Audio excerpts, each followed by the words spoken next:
China and Mongolia have been able to maintain a solid friendship for at least half a century since the founding of the PRC in 1949. And with China's Grand Belt and Road Initiative aiming for co-prosperity and wider cooperation, we're looking forward to a new chapter in the bilateral relationship and the people-to-people exchange. How will Mongolia-China relations adapt and thrive as our historical neighborhood moves more boldly into a new era? To discuss these issues, particularly prospects for the two nations' relationship, today I'm very honored to have an exclusive interview with His Excellency Mr. Jargaltulga Erdenebat, Prime Minister of Mongolia, during his current stay for the Belt and Road Initiative Summit. That's our topic. This is Dialogue. I'm Yang Rui. Jargaltulga Erdenebat is a Mongolian politician and a member of the Mongolian People's Party. He became Prime Minister of Mongolia on July 7, 2016. Born in 1974 in Mandalsam, Selenge Province, Erdenebat graduated in 1995 from the Institute of Trade and Industry, which later merged with the National University of Mongolia. Before his election to Parliament in 2012, he worked as an accountant and in managerial roles within the local government in his home region of Selenge. In 2008, Erdenebat was appointed Governor of Selenge Province, a position he held until 2012. He won a seat during the 2012 parliamentary election and served as Minister of Finance from 2014 to 2015 as part of the coalition government. He has been Prime Minister since 2016, when the Mongolian People's Party swept the country's parliamentary election. In May 2017, the Prime Minister arrived in Beijing to attend the Belt and Road Forum, meeting with Chinese President Xi Jinping and Premier Li Keqiang at the Great Hall of the People.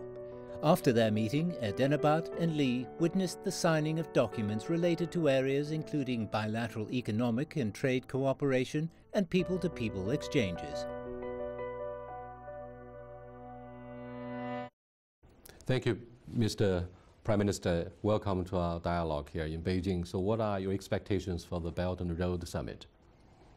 Well, we all witness that the global affairs on the political, economic and social arena are not easy these days.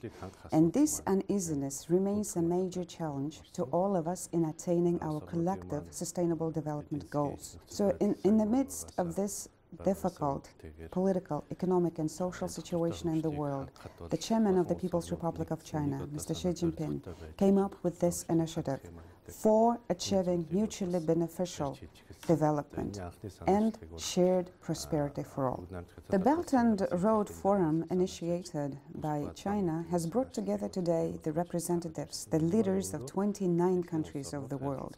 Also the United Nations, the World Bank, International Monetary Foundation and other major developmental organizations are party in this major event. So that already testifies that the Belt and Road Initiative has already emerged as a major international event, major international development milestones from which all have to benefit. Mr. Xi Jinping said it is going to be an orchestra to be played by many different players from all over the world. So in that sense, Mongolia, with her own musical instrument, with her own developmental agenda, Marinkhor, will be playing our own music in this collective orchestra of the world.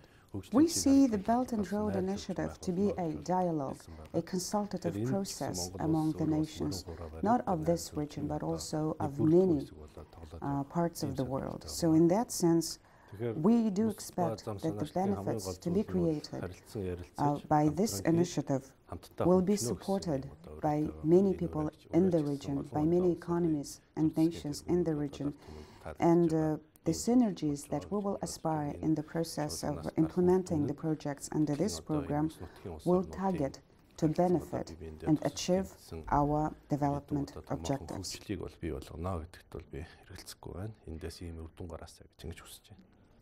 What opportunities will the Belt and Road Initiative provide for both China and Mongolia? I met with the President and Prime Minister of the People's Republic of China, and after our talks, we signed a memorandum of understanding which defines the goals and objectives of our two countries' bilateral relations. Mongolia has put forward a development road initiative, and we're aiming to synergize and to ensure consistency of our development road program with the Belt and Road. You know that Mongolia is a landlocked country, but we do believe that by implementing the infrastructure projects under the Belt and Road program, we will be able to find new avenues and opportunities for Mongolia for better economic development.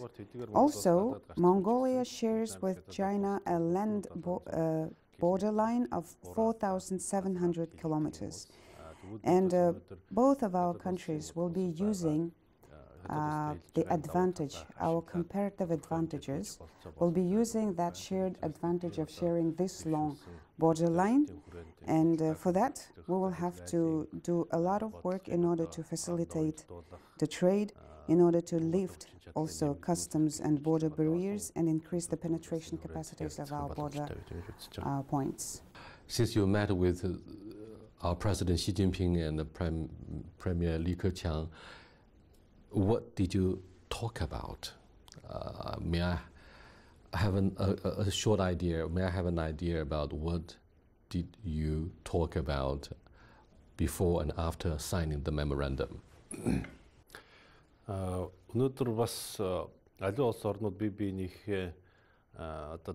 with President Xi and Prime Minister Li Keqiang, we discussed very concrete issues pertaining to our bilateral economic relations. Any country aspires to resort on its advantages when developing bilateral or multilateral relations with partnering countries and organizations. As you know, Mongolia has vast lands. And in our lands, we have vast mineral and energy resources, natural resources. So natural resources could be one of the advantages or one of the assets that we could use for our bilateral relations. Relying on Mongolia's these natural endowments, Mongolia and China also have ample opportunities to develop cooperation, active cooperation in agriculture sector. On the other hand, Mongolia, as you know, is a landlocked developing country, and for any developing country, infrastructure is a major developmental objective. So for us, we would like to work closer with China on constructing railroads and outer roads, and in that way we will be reducing the cost of trade, which is a very important aspect of our economic cooperation.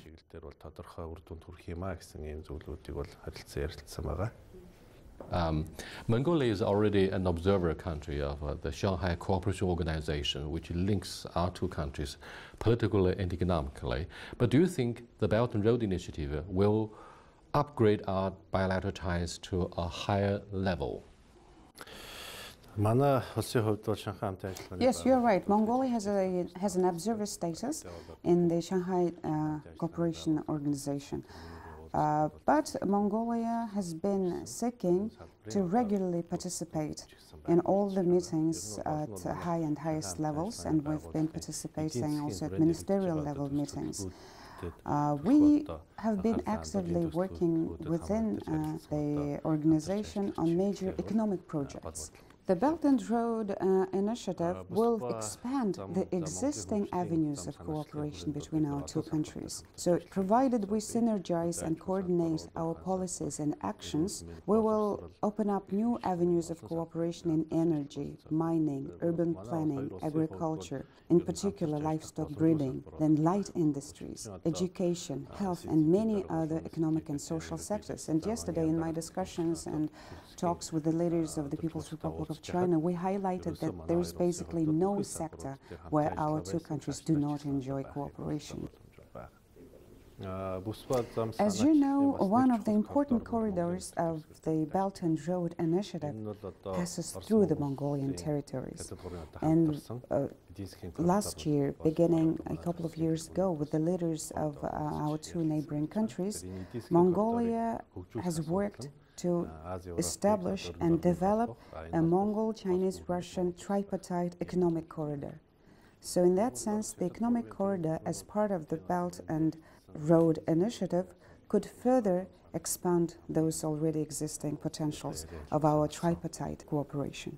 Since you've been talking about the trilateral economic corridor between Russia, China, and Mongolia, let me ask one follow-up question about the importance of Russia in your foreign policy. With the end of the Cold War, we all understand that Mongolia has been trying to manage a balance between the two most important neighboring countries, Russia and China, and you've been looking for a third neighbor. So in that case, do you believe China is likely to take the initiative in tipping the relationship somehow in favor of the PRC? Because we are, after all, able to invest in the infrastructure, and we are the second biggest trading partner of Mongolia, and we are, of course, the biggest market in many senses in our bilateral economic cooperation. Well, as you know, Mongolia has physically, geographically two neighbors, the Russian Federation in the north and the People's Republic of China in the south. For years, we have been maintaining traditionally friendly relations with both of our neighbors. And besides our physical neighbors, we have the third neighbors who have also been very constructive, who have been also our development partners in many of the important development agenda of Mongolia. Well, both our state and our people know that without maintaining, without developing good relations with our neighbors, we will not be able to achieve development. This has been a policy for the generations. Even historical accounts evince that from ancient times we have been maintaining and pursuing, seeking active cooperation with our neighbors. Just an example to cite would be the rich trade on the Silk Road. So therefore, the heads of state of our three countries, Mongolia, China, and Russia, have agreed to engage in tripartite dialogue to establish the economic corridor from which all of the three countries would benefit. One more question is about the role of IMF, or International Monetary Fund, because your economy is in debt. And the default economy led to IMF bailout, to my knowledge, due to the general election to be held next month, to my knowledge. What do you think of the economic performance of Mongolia, and what do you expect China to do to further help you? You're right, we are encountering certain financial and economic difficulties these days and months in Mongolia. We have been working with the International Monetary Foundation to support Mongolia's economy in these hard times. Basically, we have, I may say, we have concluded our negotiations with the IMF, and soon the Board of Directors of the International Monetary Foundation would make its decision to support to Mongolia. Also, under the IMF's program, international bilateral aid mobilization is also being done, and within this confines, the swap deal between our two countries, the term of the swap deal has been extended, as President informed us yesterday. We regard this as another form of help and support to Mongolia in these difficult times. A number of Chinese investors, Chinese companies, are expressing their interest to do business in Mongolia. So in that way, expanded investor relations, expanded business communication, business partnership will also help Mongolia go through and successfully pass. Next question is, Mr. Prime Minister, we have a number of Chinese enterprises investing in Mongolia. What do you think of their awareness to abide by the local laws and regulations in terms of protecting your environment and in ensuring sufficient employment? Employment has always been a top concern for politicians in all countries, and Mongolia is no exception. Second question about the business presence of the Chinese enterprise in your country is, what do you expect them to, how do you expect them to assess the risks and challenges lying ahead in your country? Well, there are many Chinese companies that operate in Mongolia. And like in any other country, or any foreign invested company will have to comply with the local rules and regulations and avoid damaging the community, environmental and other social interests. And speaking of this, many Chinese companies are working very diligently, observing our rule of law, respecting our local traditions and customs, and complying with environmental regulations and rules. But also there are some companies which are also causing certain difficulties, which engage in some illegal activities or which violate the law. We would want to see more socially responsible investors that bring into Mongolia the latest advanced technologies, bring in the best know-hows, and again abide by rule of law. I admit that there were certain actions when wrong signals were given to foreign investors, and these lessons and mistakes are being corrected in Mongolia. And since my government came to office, we have been working actively to address the problems of foreign investors and create a more conducive and more favorable legal and business environment for investors. Within this confines, under the Cabinet Secretariat, we established a foreign investment to support the rights and benefits of investors. This council will work to improve the existing legal and regulatory environment for foreign investors. Thank you very much. You are watching Dialogue with His Excellency Mr. Jargaltulga Erdenebat, Prime Minister of Mongolia. We'll be back in a short while. Please stay with us.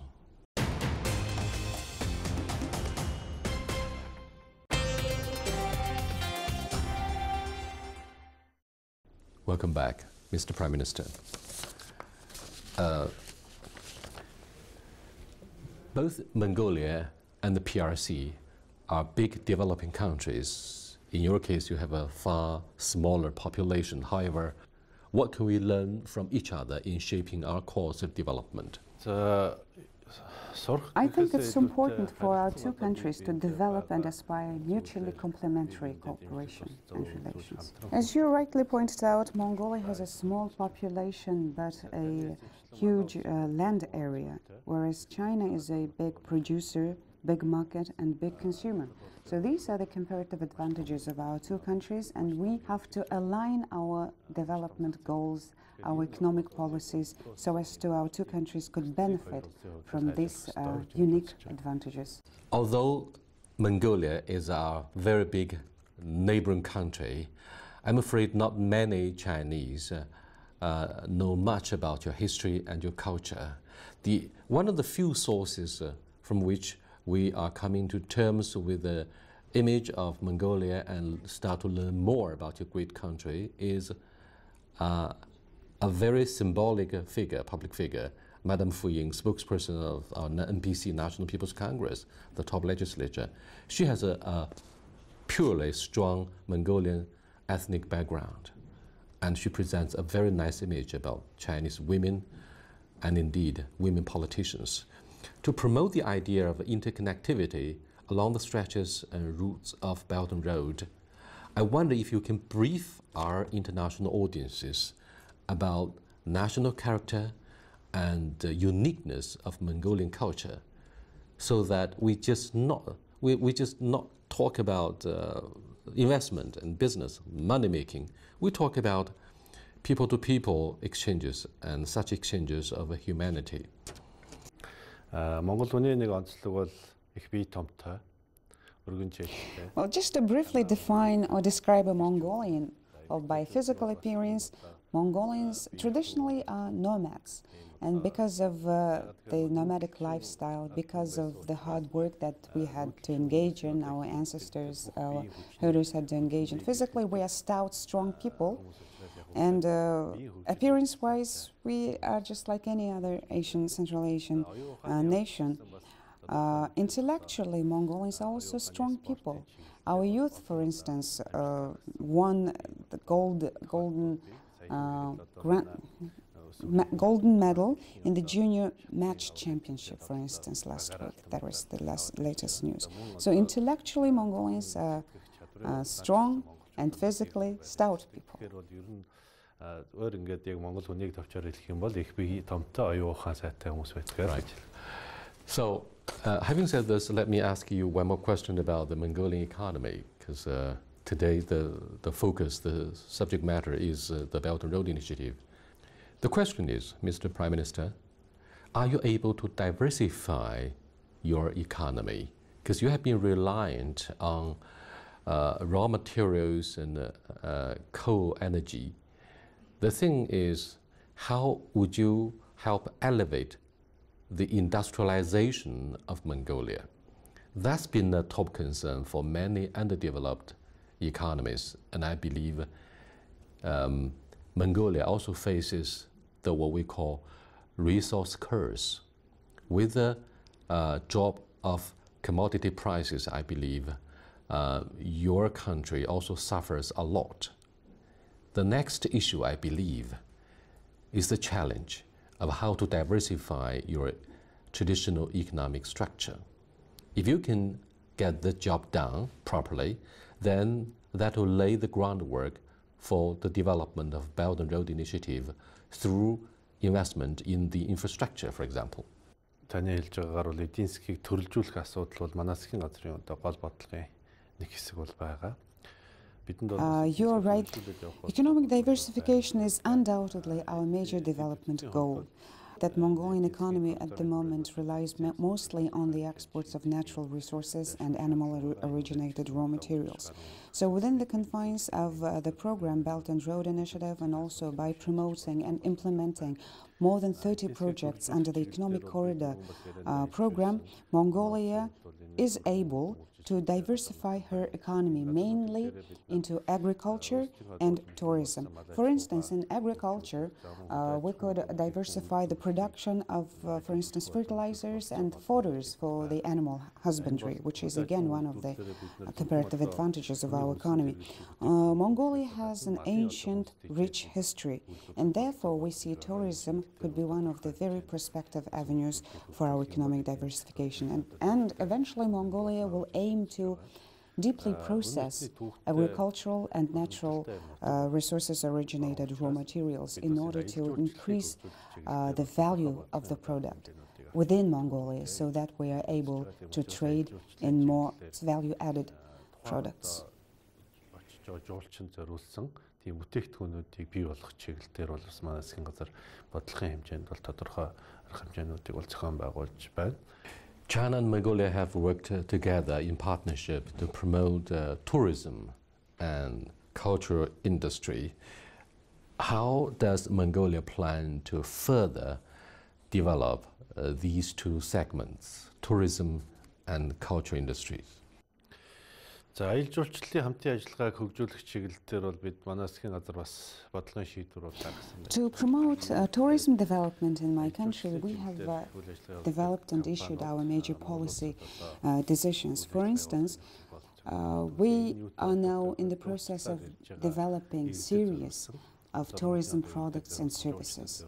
Without such products and services to offer to tourists, it is illogical to be inviting tourists to Mongolia. So we're now in the process of developing the various products and services that we could offer to tourists. At the same time, we're working, we have made decisions to facilitate visa issuances to the tourists who are coming to Mongolia through tourism, registered tourism companies. So these are the two concrete policy steps that we are helping to the private sector to develop tourism relations and exchange. In terms of the cultural and arts cooperation, our two parties have been also actively cooperating in this sector, and it is now just important to further expand the level and scope of various cultural exchanges. Mongolian performers, Mongolian artists and culture workers may visit China and present Mongolian culture and arts. The same can also be applicable to Chinese cultural performers, culture figures, and also artists to come to Mongolia.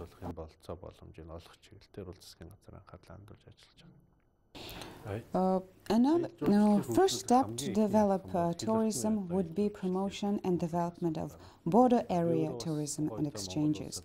I previously served as the governor of Selenk province, which is a province neighboring with the Russian Federation. And in that capacity, we also work to promote border area tourism.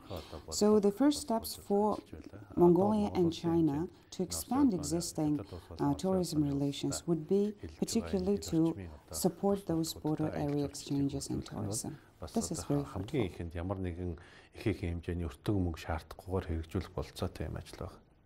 Thank you so much. The last question is about, are we facing any challenges in the bilateral relationship between China and Mongolia?